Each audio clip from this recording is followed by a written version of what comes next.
Hello everybody, this is Stephen Dempsey, and yes, it's been a while again, even though I promised that I would be creating more frequent tutorials, but my life is dictating otherwise. So without further ado, I wanted to talk to you about my favorite new features in the upcoming ON1 Photo RAW 2020. I'm currently working with the beta, so it is not completely fleshed out just yet, but you would certainly get a good idea as to some of the new features coming up. So I'm just going to jump around a little bit and kind of go through them in no particular order. So the first thing that I wanted to talk about is AI Match, which stands for Artificial Intelligence. And let's go into develop for this. So what this is exactly. Let's go into tone and color here.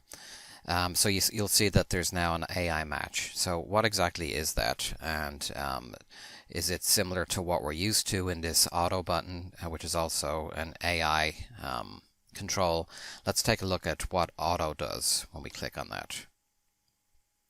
Okay, so basically what it does is it's going to boost the shadows, it's going to hopefully control the highlights a little bit, and you can see in the histogram up here that there was actually a lot of dark shadows, so even though it is clipping at the bottom here, it actually did a fairly good job at recovering that. So I'm going to reset all here. So when I first saw this AI match, I figured it was a more advanced kind of an auto control, and I clicked it.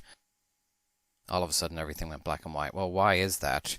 And exactly what is AI Match? So AI Match basically, when you are taking a photograph, a raw photograph with your camera, it creates a JPEG, an embedded JPEG that basically emulates as much as possible what you saw on the back of the camera. So if you have a particular preset, I use a Fuji camera, so sometimes I go out and I'm shooting black and white, and so I have a preset that shows me exactly what the black and white version would look like. Even when I import the raw photograph itself, it comes in in color. So sometimes I feel like it's difficult to get exactly what I saw when I shot it and when I looked at the back of the camera, because Fuji is kind of legendary for creating some pretty awesome looking JPEG files. And I've worked quite a bit on some photographs in black and white to try to emulate what I saw originally, and I just can't seem to get it exactly. So the idea behind this is that the software is basically going to analyze that embedded JPEG and create that look as much as possible. Now let me show you exactly what I'm talking about. So if I go back here, this is the actual JPEG right here. I'm just clicking on this. So this is what the camera generated for an actual JPEG photograph, and clicking on this here. So there's the ON1 version of that from the raw file. It's actually pretty close. It's a little bit brighter, but I mean it's a great starting point, and it still has the same feeling and atmosphere of the black and white that was generated by the camera. So a lot of people have commented on some YouTube videos that they don't see the need or the benefit of this, but I for one do, because sometimes I want to kind of quickly get back to that look that I had originally in camera. And the question is, well, why wouldn't I just use the JPEG? I mean, because obviously in the raw photograph, there's going to be a heck of a lot more information to play with, particularly with blown out highlights or dark shadows or whatever it is. So it just gives me more options when I'm looking at what I've captured from the day. And what I do in camera with black and white is really important to me in terms of creating moods, even when I'm shooting live.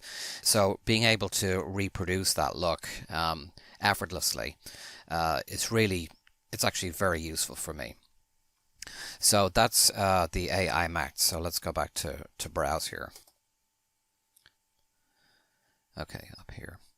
So the other thing that I wanted to talk about, which can be useful when you are just critically examining your photographs, is a focus mask, which basically will show you what parts of your photograph are in focus. Now you can't alter that obviously, but you can certainly analyze it fairly quickly. and make sure that something you're going to work with, is actually as sharp as it can be, or at least the subject in your particular photograph that you wanted in focus is in focus. So in a case like this, where I just did a quick snap of these people walking up on a hill, I obviously wanted them to be in focus. So if I go up to view here and click on show focus mask, you can see that everything that's in focus in this particular shot is in green, and it is indeed the people. So that's exactly what I wanted.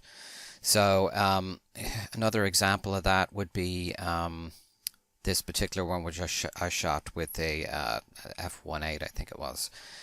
You can see that the wall, which of course is exactly what I wanted to have in focus, is in focus. So it's just a quick way of making sure that the edge, you see the exact edges that are in focus, because sometimes even if something is slightly off, it can ruin the shot.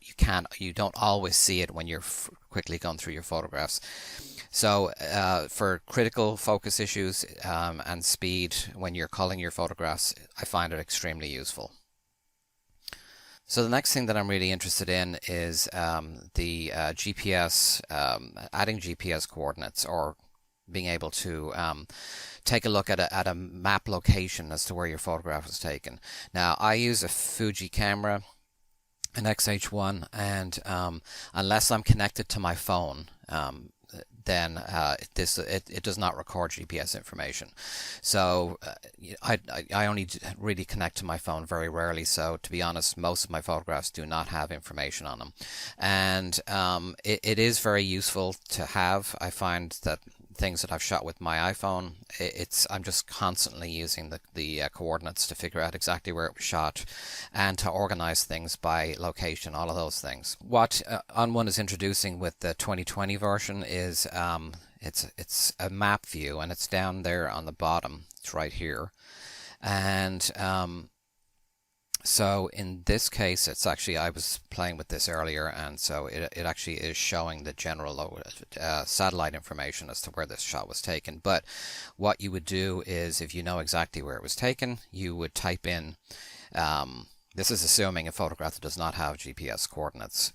So what you can do is you can search the actual place and locate it basically using the search. So this was shot in a little town called Doolin in Ireland. So we have it up here. There's two versions. I'll just click on that. All right, and Doolin is right there, and actually it was a little bit further away from that town. So if I back off a little bit, I was right in this little campsite here, so I know that's exactly where it was. So, and then for this photograph, for actually all of these photographs, I was like about there. So if I right click on that and click here to set location, now when I open up the metadata and you go down to the GPS, you can see that the coordinates are in there.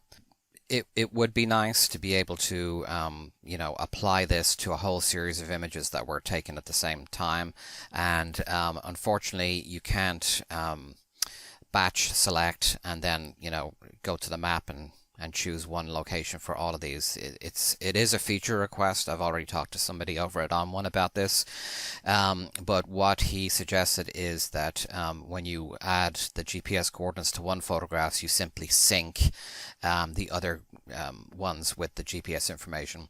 And in this beta, I've tried to do that, and it doesn't allow me to, so maybe it's just something that they're working on. Anyway, this is a very useful feature and something that I'll use quite often. So let's go back to the grid view and go back up to the information I have here. Okay, so the next thing is the noise reduction engine in ON1 2020 is vastly improved from previous versions. So this is a photograph that, take this focus mask off in view. So this is a photograph that I took. I mean, this is just it's just a regular photograph right out my window when we were driving around France or Ireland or somewhere.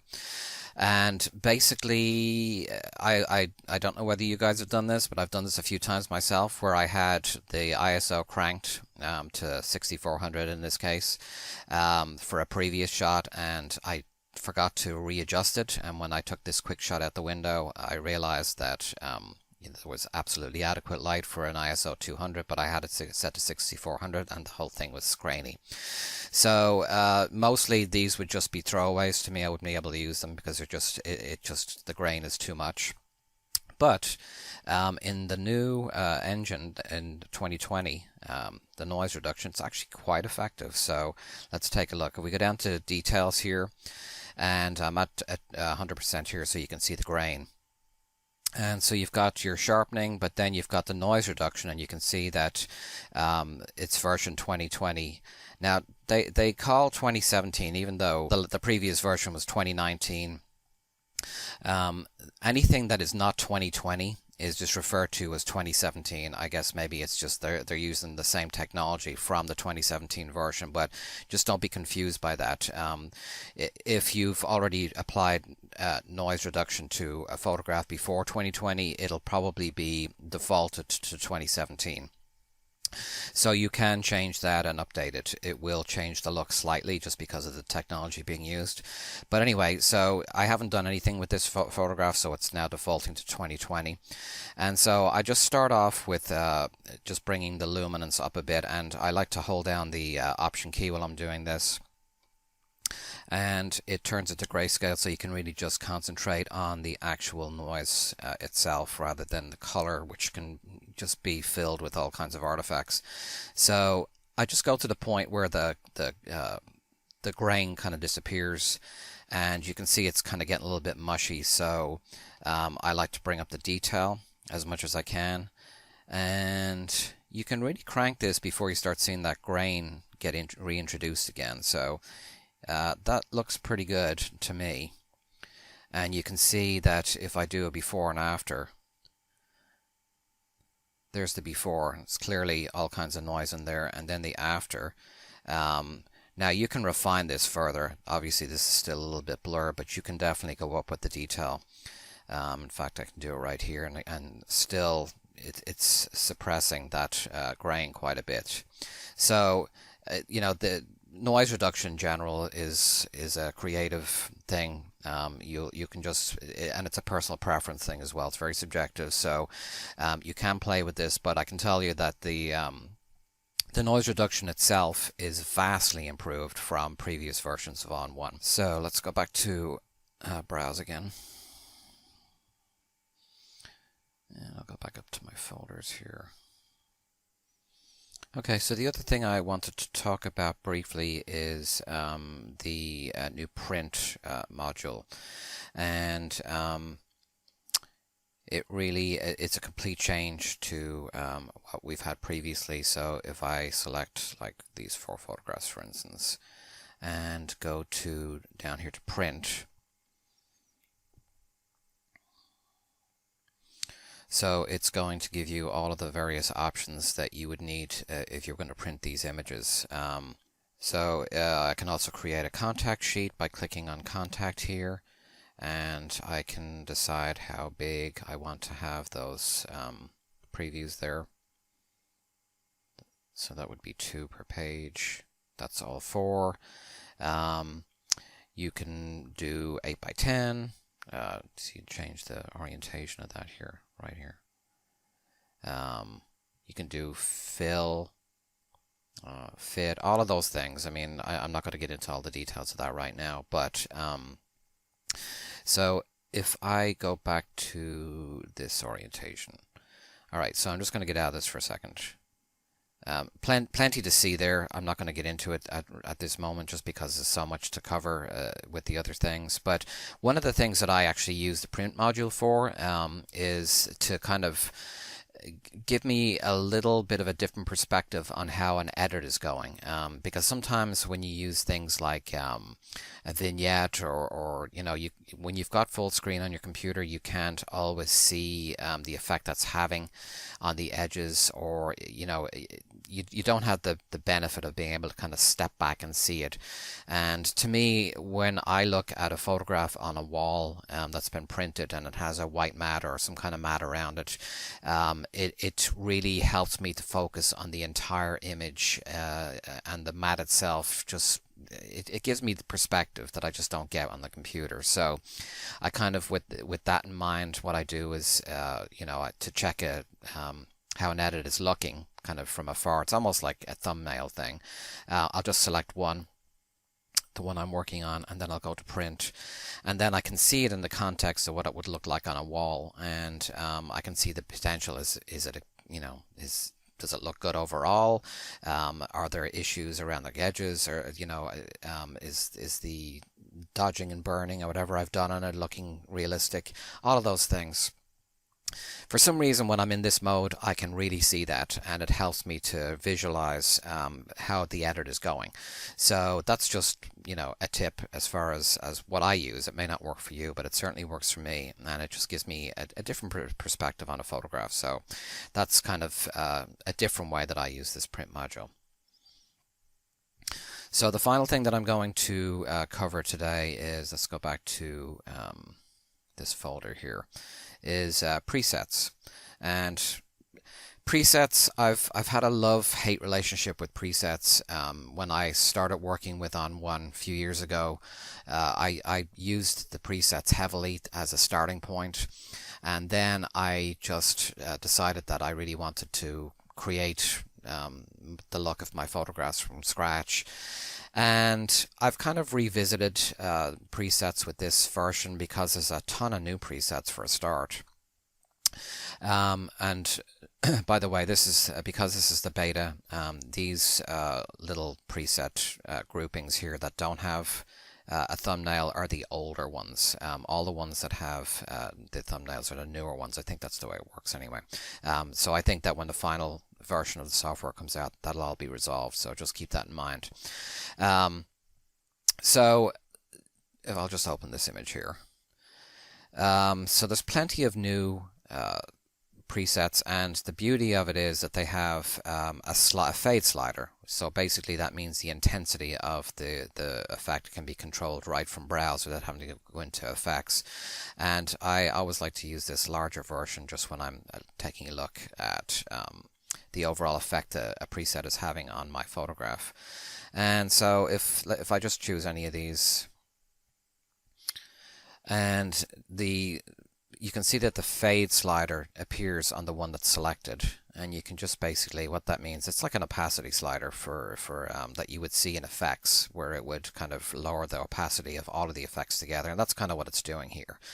But the other thing that's really interesting is that it helps you to learn about the software too, and the various effects, and how to create a particular look. So what I mean is, let's go to by the way, these looks are based solely on effects, not on develop. You have to do the develop part of that yourself. So if I go into effects, for instance, in this particular this preset, I can, you can reverse engineer it by looking at all the way that the settings were set on this, what filters were used. So in this case, we have dynamic contrast and black and white. So I can see, how much small, medium, and large parts of that photograph were affected by the dynamic contrast to create this look. And then I can go to black and white and see how the settings were applied for this particular look, and I can tweak them. So the point is that when you look at these presets, you can drill down. It's not like a LUT, where basically a LUT is kind of a self-contained look that you can't edit in terms of its components. It's just one overall kind of look filter.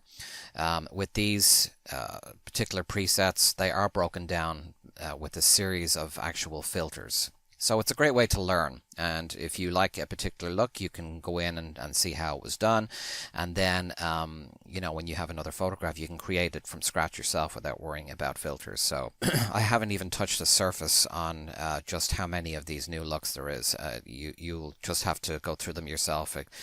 Filters are a personal preference, and the other great thing about presets is that sometimes you can get stuck creatively in terms of what you want to do with the photograph, and I've wasted hours. Well, let's not say wasted, but I've spent hours trying to get a particular photograph to conform to my vision and not really knowing where to go with it.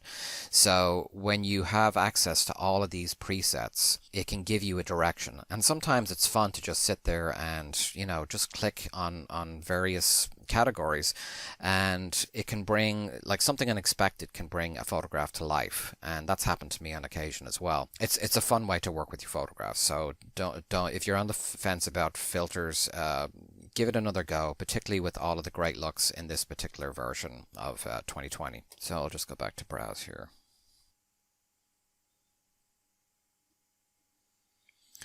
So that's pretty much all I'm going to cover in this particular video. I'm really excited about this particular version, more so than in the last few versions.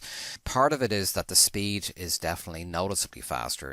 In fact, in opening photographs, I'd say that I'm seeing an increase of at least 100%, meaning that it's twice as fast, and in some cases it's even faster, and that's just a joy to work you know, with that kind of efficiency. There's plenty of other things that I haven't covered. In the browse mode there, you can search by date, and so you can drill it right down to the day, and that is a really great way, again, of organizing your photographs. You can save searches. There is integration with SmugMug, and I actually am not part of SmugMug. I'm looking into doing that, but it's a great way to just, you know, keep your portfolio up to date. And if you're working with clients, you can export directly to SmugMug in various formats and sizes of images and all that kind of stuff. So it's a great way to be organized on that level as well. What else here? I'm just looking at the list of things. Highlight recovery has always been a bit of a thing with me as far as ON1 is concerned. I don't think it's as good as some of the competition out there, but there is a promise that it will be much better in this particular version. In beta 1, which is what I'm working on right now, it has not been integrated, but it's apparently coming in beta 2, so I'm looking forward to that. There you can do custom camera profiles. That's another new thing that I will cover in a different video. Also, some of the new effects that I haven't talked about are there's a channel mixer, and that's particularly useful for people who shoot infrared photographs, but it is also very interesting to create creative looks, and the default black and white preset is it's pretty cool, and I've used it a few times. There is a sun flare filter, and you can basically add, you know, flares, whether it's sun or you're emulating a light flare from like an artificial light, whatever it is. That's kind of interesting. I can't really see myself using that all that much, but for specialized things, it's pretty cool for giving you a stylized look. Weather filter, again, to me, that's more of a novelty. I would use that maybe, you know, once or twice, period, to be honest. If I'm going to be catching weather, I would want it to be real weather and not something that is digitally generated. But it is hard to capture rain. It's sometimes hard to capture the look of snow, and you can use that to enhance photographs that have that already going on in them, or if you just want to do it for fun. There's no big deal about doing that. And then let's see what else there is. There is a color mixer filter, which also allows you to control photographs where there is a cast in the midtones or the shadows or the highlights, and I find that sometimes my camera tends to be a little bit blue in the shadows, so something that will give you a lot more control over that. And then when you're looking at a before and after photograph, there is a movable split view, which is really nice. You can just kind of slide the split of the screen from one side to the other and immediately see what your changes are. So that basically wraps up this video. Again, I'm sorry that I have a lot of subscribers at this point, and it's months between my tutorials, and I really apologize for that. It's in my nomadic life, it's actually quite difficult to find places to sit down and really put these together, but I am going to be doing a lot more for 2020, because not only is 2020 the regular ON1 software that we're used to, but it's also going to have other components, including video and mobile versions. And so I'm really going to be interested in working with those and putting some tutorials up for that.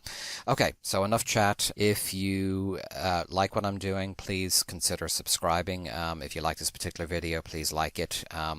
There's also, I am an affiliate at this point of ON1, but I still want to be able to do honest reviews, and if there's something I don't like, I'm not going to be afraid to say that, so don't worry about that.